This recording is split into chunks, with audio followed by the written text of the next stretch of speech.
segitiga ini, mata 5 ini jadinya. Nah seperti ini. Lebih bagusnya lagi lebih renggang, cuma makan banyak tempat. Nah butuh banyak tempat. Nah itu kelemahannya.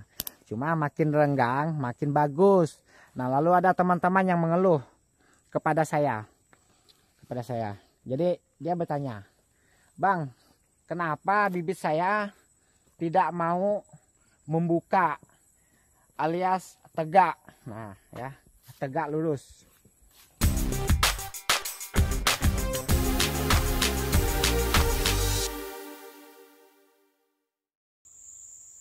Selamat sore saya ucapkan kepada teman-teman para sahabat petani kelapa sawit. Nah di video kita yang kali ini saya akan berbagi informasi sekaligus saya menceritakan tentang pengalaman saya selama merawat yang namanya bibit tanaman kelapa sawit dari masa penyemaian sampai bibit yang siap tanam. Nah kali ini kita sedang melakukan kegiatan pembibitan lagi seperti yang ada di belakang kita. Nah jadi nanti akan saya ceritakan bagaimana prosesnya perawatan untuk bibit yang kita rawat sampai siap tertanam. Nah jadi untuk teman-teman para sahabat petani kelapa sawit yang baru menemukan channel ini, jangan lupa dukungannya dengan cara menekan tombol subscribe. Jangan lupa menekan tombol loncengnya juga supaya tidak ketinggalan informasi yang selalu kita upload. Nah jadi berikut akan kita balik posisi kamera supaya teman-teman bisa melihat lebih detailnya. Oke, baiklah untuk teman-teman para sahabat petani kelapa sawit, seperti inilah tempat pembibitan kita ya. Nah jadi sekaligus saya akan menceritakan kepada teman-teman mudah atau sulit. Nah jadi untuk teman-teman, supaya teman-teman bisa paham bagaimana proses yang namanya merawat bibit.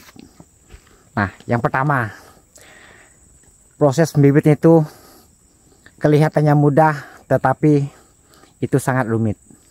Dibilang rumit ya, tapi terkadang sangat mudah. Nah yang pertama ya, kita terutama menyiapkan yang namanya tempat ya, itu yang paling penting. Usahakan tempat tersinar oleh matahari.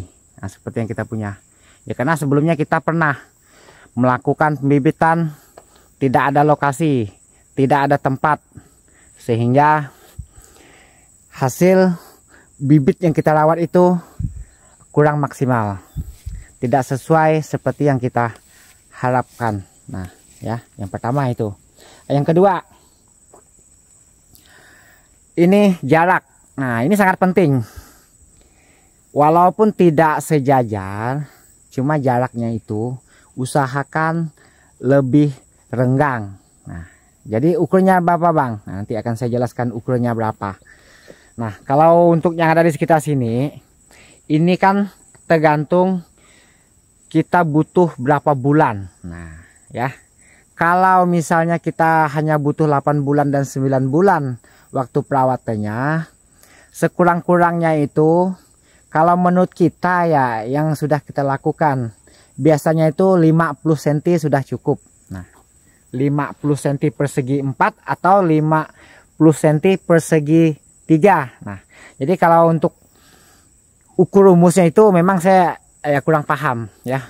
Itu ada channel kawan-kawan itu, mohon maaf, Bang MS Senjana, dia pernah menghitung itu ukur jaraknya total berapa, luasnya berapa, dia pernah itu mengukur itu tentang pembibitan. Tapi kalau kita di sini kan si pekerja ya, si pekerja, jadi kita tidak menghitung. Yang penting jaraknya tuh jangan kurang dari 50 cm ya, seperti yang kita punya. Nah sedangkan yang ini kan untuk 1 tahun. Nah kalau untuk 1 tahun ini sangat direkomendasikan. Kalau untuk 1 tahun itu paling rapat 80-90 cm jaraknya. Nah ini sih sejajar yang ini waktu itu, karena waktu itu kan kita punya banyak waktu, jadi mampu kita bikin sejajar. Nah ini segitiga ini, mata 5 ini jadinya. Nah seperti ini. Lebih bagusnya lagi lebih renggang, cuma makan banyak tempat. Nah butuh banyak tempat. Nah itu kelemahannya. cuma makin renggang makin bagus. Nah, lalu ada teman-teman yang mengeluh kepada saya. Jadi dia bertanya, "Bang, kenapa bibit saya tidak mau membuka alias tegak?" Nah ya, tegak lurus. Itu masalahnya tuh ada di bagian jarak sebetulnya ya. Karena jaraknya tuh terlalu rapat. Nah ya, habis itu tidak terkena sinar matahari yang cukup. Nah, jadi dia itu sulit untuk berkembang ya. Kalau jaraknya seperti yang kita punya ini, ya menurut saya sih lumayan lah ya. Ini 80-90 ini jaraknya ini.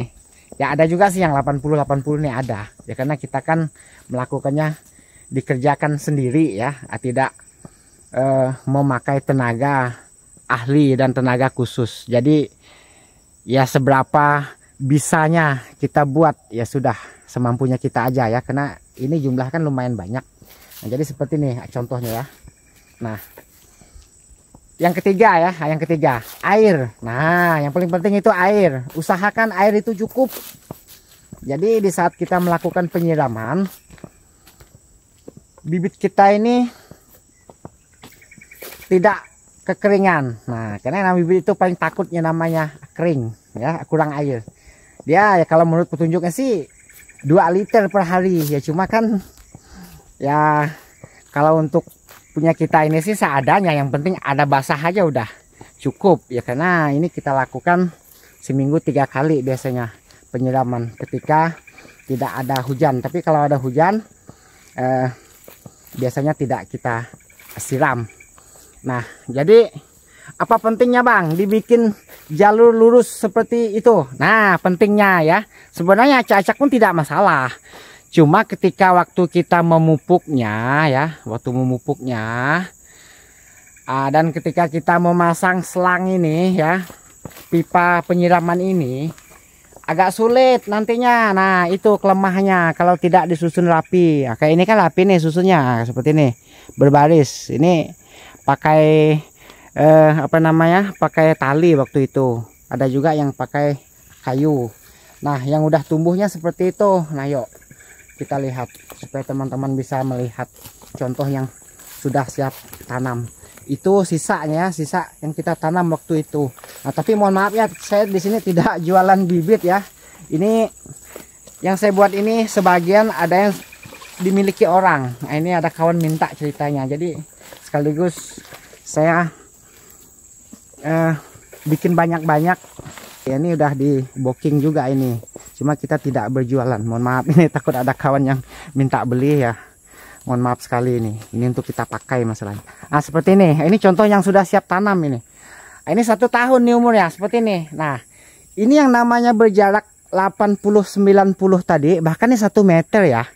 Nah, dia wow sekali ini. Tuh teman-teman bisa lihat tuh ya, karena jaraknya cukup.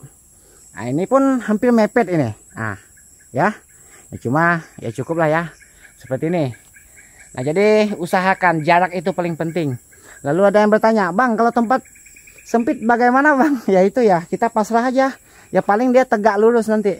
Cuma dia tidak berarti dia itu akhir, tidak. Cuma ketika waktu kita nanamnya itu dia tuh lemah. Biasanya seminggu 2 minggu setelah tanam, kalau tidak diikat pakai kayu, disanggak pakai kayu, ditongkat maksudnya ya, biasanya tumbang kena angin. Nah, itu kelemahannya bibit itu lurus ke atas maksudnya. Nah, kalau seperti ini sih aman ya. Nah, seperti ini.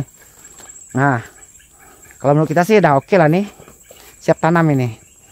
Nah, lokasinya pun udah kita siapkan, cuma tinggal nunggu cuaca agak panas ya, karena di dalam waktu awal tahun ini di tempat kami itu kan hujan terus, jadi sehingga kita tidak bisa melakukan kegiatan yang namanya menanam, agak sulit mengerjakannya ya. Nah, jadi kita usahakan tunggu agak musim kurang hujannya ya. Sebenarnya sih lebih bagusnya musim hujan, jadi bibitnya tidak mudah stres. Nah, itu kelebihnya musim hujan ya. Cuma para pekerja sulit, belum lagi melansir bibitnya, jalannya kurang bagus. Nah, jadi banyak kendala sehingga bibitnya nanti pada rusak. Nah, jadi kita pending dulu, tapi tidak apa-apa nih, bibit udah aman nih seperti ini. Nah, kalau untuk ini apa namanya selangnya, ini yang terpenting nih, pipa ya, pipa. Ini memang agak butuh banyak biaya ya, bikin yang namanya pipa. Cuma ya memang bibit kelapa sawit itu kan butuh air banyak. Nah, maka dia bisa tumbuh seperti itu tadi ya. Ini ada sebagian yang muning. Nah, ini agak kurang air. Ini waktu itu kemarin, ini waktu musim kemarau ya. Berapa bulan waktu itu saya telantarkan ya, tapi dia tidak mati, cuma dia agak sedikit pendek yang ini. Karena airnya tidak cukup, jadi airnya tidak nyampe di sini. Karena air yang kita buat waktu itu nggak cukup itu. Kita bikin parit ya, karena tidak ada sumber mata air yang besar, jadi bisa kering. Itu biasanya 15 menit kita sedot sudah habis itu airnya. Nah, jadi seperti inilah contoh bibitnya. Nah, kalau untuk pupuk ya, untuk pupuk ini kan yang penting sering kita lakukan ya. Dosisnya tuh kan ya teman-teman bisa cek aja ya di Google tuh banyak tuh. Nah, di channel kawan-kawan tuh banyak tuh juga saya lihat yang bikin dosis pupuk untuk bibitan. Nah, seperti yang saya katakan tadi, mohon maaf saya sebutkan lagi nama yang namanya channel MS Senjana. Nah, teman-teman klik aja di situ pasti nongol itu sahabat saya itu kami itu satu seperguruan. Guru kita itu yaitu Pak Dijen Muhayyad. Dijen Muhayyad itu agak sulit itu nyebutnya. Itu boleh dikatakan Mas Imu, udah gitu aja lebih mudahnya. Nah, jadi seperti ini ya bibitnya yang kita punya. Nah, jadi menurut kita bibit ini udah oke lah. Nah, ini pentingnya jarak. Nah, yang keempat, nah, jalan ya, jalan. Nah, jalannya ini penting. Nanti ketika kita mengangkut bibitnya sangat mudah. Jangan anggap sepele ini. Ini namanya jalan. Biasanya tuh kalau nggak ada jalan, dibanting-banting si pengangkut, didorong-dorong pakai gerobak. Biasanya tuh ada yang patah-patah bibitnya. Nah, akhirnya ada yang rusak. Nah, contohnya udah kita tanam. Nah, seperti ini. Yang ini Costa Rica ya. Nah, coba kita tidak membahas tentang ini. Ada di video saya lainnya, yang lainnya ya, tentang bibit ini bagaimana perawatannya. Cari aja di video saya yang lainnya. Tentang perawatan bibit yang dari mulai tanam, ada itu di situ. Nah, jadi itulah ya langkah-langkah yang pentingnya untuk merawatan yang namanya bibit. Nah, rumput ya, rumput itu jangan sempat ada ya, jangan sempat ada ya, karena biasanya bibit suka kalah terkena rumput, karena rumput biasanya lebih tinggi daripada bibit. Oke, saya akhirin sampai sini videonya yang bisa saya sampaikan, karena ini udah terlalu panjang juga. Harapan saya semoga video ini memberi manfaat untuk teman-teman para sahabat petani kelapa sawit.